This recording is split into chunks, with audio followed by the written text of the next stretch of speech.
people at this point that I've spoken with, they are all willing to accept that this virus is bigger than us.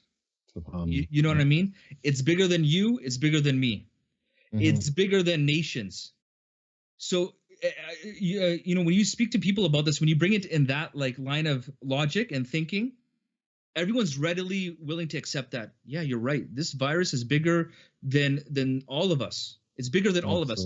So they're willing to accept that this virus is bigger than all of us. Then could you conceive that there is something bigger than this virus and more powerful than this virus? Oh, that's amazing. Yeah. You know what I mean? Because then they're humbled at this state because they're feeling the negative effects and the ferocity of this virus, right? They're willing to humble themselves and say, yes, there is something bigger than I. And then it's like, can you conceive then that there is something bigger and more powerful than this virus, which has completely stopped this world? Can you think about maybe something that started this world in the first place?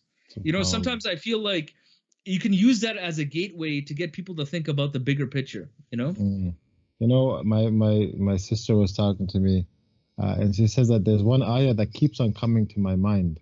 وَمَا يَعْلَمُ جُنُودَ رَبِّكَ إِلَّا هُ. That no one knows the army of your Lord except for Allah subhanahu wa ta'ala, except for him himself. Meaning, subhanAllah, this is so small, right?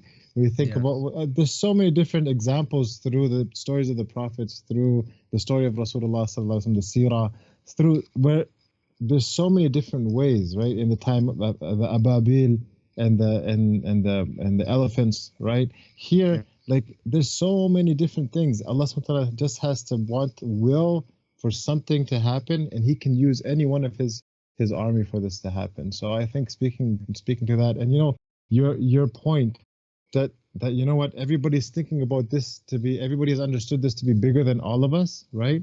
And we are all the same in dealing with this. I think even trying to link that to the fact that this is what as Muslims we have been told from the very beginning, that you are all one, you are all the same. And when it really comes down to it, all the nations, all of this, our borders, all of that stuff, it's all superficial, right? People take it to be so important, but it's so superficial.